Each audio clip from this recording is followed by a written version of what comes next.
Hey, what's up? So, quick video. Again, really appreciate all the feedback we're getting on the new stuff. The patterns videos, for example, went up yesterday, and we got some cool responses to that. So, thank you very much. That's been really cool. This idea is a little precursor. I want to do a longer video in the future on this, but I thought it'd be worth kind of doing now. Partly because I don't have any other footage to edit and send up, and I'm waiting for the weekend to get that all shot with Mr. Ford when he comes up.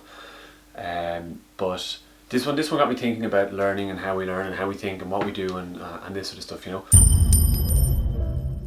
I've been fascinated with learning for a long time. I've done an awful lot of study in my time, and the how to do it is how people learn really fascinates me, and it's really relevant for coaches and for students alike. That you can, if you crack that skill of how to acquire skill and how to acquire knowledge, suddenly things become a lot easier and a lot more interesting, right? And I mean, perhaps, you know, the title of this will be, you know, maybe, you know, the most important tool in your toolbox, right? And it's for me, it's this is my notebook. I have had this for a long time, and it's absolutely essential in my opinion. I have this going back a long time. I'm looking at it has, I put all my sort of thoughts in it when it comes to Taekwondo. It has, you know, my 2-step patterns ideas, it has my 1-steps, this takes me back to 2012 when I was doing prep for the World Cup in Brighton. There is, you know, observations I've made from watching videos around the net. Like I have stuff here from observing Thomas Barada, flexibility ideas, strength and conditioning, nutrition. There's loads of, you know, training plans, budgets, time spent in River Valley, sessions with Stephen Tapalatu, sessions with, you know, Katja Solovey when she was over in Ireland. There's just it keeps going, right? There's a whole lot of IICs in here as well, and it just keeps going. And I have this now, including the coaches conference recently. So all of this stuff just gets built in, and it's nice to have this compendium or this kind of catalogue of material.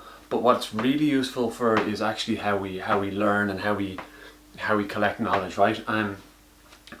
It's no secret that if you just read something once or do something once, it goes in one ear and kind of out the other. Is the classic analogy or the classic kind of description. And this has a lot to do with how we learn and what we learn. And if you're not aware of a really cool course, if you go to a site called Coursera, you can get there's a free course you can do there called Learning How to Learn, and I really recommend it. It's got some really cool ideas, a lot of which I'm going to dive into in the future. But one of the kind of key things is recall. If you can recall events quickly after you do them, you have a much better retention in your memory, right? We have these synaptic pathways in our minds, right, or in our brain or whatever, and when we first do something, it takes a long time. It's very difficult. It's very hard. If you've ever tried to play a piano or, you know, cook something really difficult, or do anything, right? You know, the first time you did a psychic or whatever, it was difficult, right? The more you redo it and do it, it reinforces this connectivity, and the brain associates how we learn and how we do it, and it makes it easier. And this is reinforced by this idea of recall. If you can recall stuff quickly, or if you spend time actively recalling what you've just learned, you get this reinforcement effect. And that's why for me the notebook is essential, because it enables recall, and it enables you know, refresher. If you go back and you reinforce this memory, and suddenly you know, things become more natural. It's to say, there's a reason we stand in the lines, right? And you know, there's a reason we drill things over and over again, because it's repetition. It's the same way when you play the piano, you practice your scales up and down. You have to. It's this repetition that reinforces this connectivity, and helps you learn. I mean, we do. There's a whole section of, you know, your diffuse focus and your non-diffuse focus and all of this thing, and splitting things into digestible chunks. Chunking is a term that you've probably heard bandied around a little bit. And that is breaking your task down into digestible, smaller chunks that you can then assemble into the bigger picture of a problem space or whatever it is. It's that kind of classic divide and conquer strategy, right?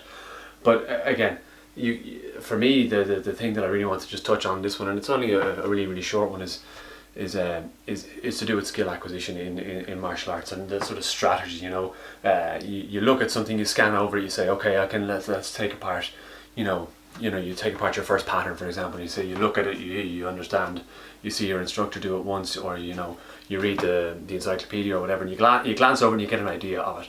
Then you try to do it, and that's your first attempt, and then you kind of focus on it and you look back on what you've done, and then you assess that attempt, and you reinforce it by repetition, right? There's another side part that I haven't recalled enough, but I want to dive a little bit deeper into that. But it got me thinking a lot about repetition and how we can reinforce things in our training and in our learning in Taekwondo, whether it's fundamental movements, whether it's sparring, whether it's technique for power, whether it's theory, whatever it is, right? And these little strategies for why we do drills, that's it for me. It's that reinforcement of skills, so you can acquire them and become, and then apply them intuitively, right? We drill on the pad, bang, bang, bang, bang, bang all day, and then if we don't practice that application, if you just drill side kick non-stop and then you don't practice it in the actual game of sparring, for example, or in power breaking, if you just hit the pads but you never hit the boards, or you train your sparring side kick and you never train it in a sparring match, in rounds which in your club, then that acquisition of that skill is limited to the range of only on a pad. It's not applied in the situation you want it to be effective in, right? And this is the whole thing of of only drilling pads, or of only standing in the lines, or of only or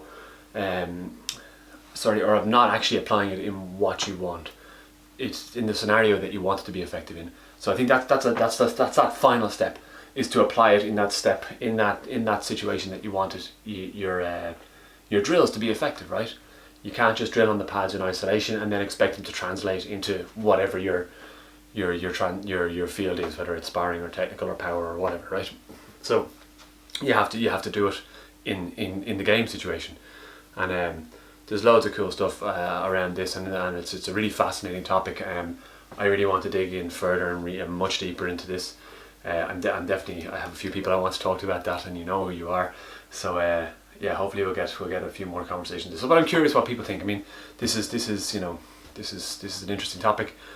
Skills acquisition, and for me this started as an idea of your notebook is your most important tool, and it is. For me it is. It's the starting point, but it just spurs this whole conversation out into a whole different field that I think is really, really interesting, and maybe I'll dive a little bit deeper into as I gain more knowledge in it. But yeah, I suppose the take home is get a notebook and write down everything you do. I'm fascinated by the amount of people that go to things like IICs. They spend hundreds, thousands of euros going to these international events, and they just sit there and take it in and then fly home, and then a week later it's completely forgotten. It's madness for me. It's crazy. I don't know how you can do that. Get a notebook, write everything down. That's the moral of this story. Get a notebook, write everything down. Okay, cool. We'll be back soon. Yeah, that's all I can say. If you're enjoying the videos, like them, share them, give them a shout out. I'm really looking forward. We've Richie Ford coming up, and again that's coming this Saturday, and it'll be really, really good, and there'll be loads of content to come out of that. So hopefully you'll all get good value out of that, and I will shoot some more patterns videos soon and edit them up. And once we get back teaching, we get some more technical, more gear on, and practical sort of advice stuff as well from the classes. So cool. Right, enjoy. Talk to you soon. Bye bye.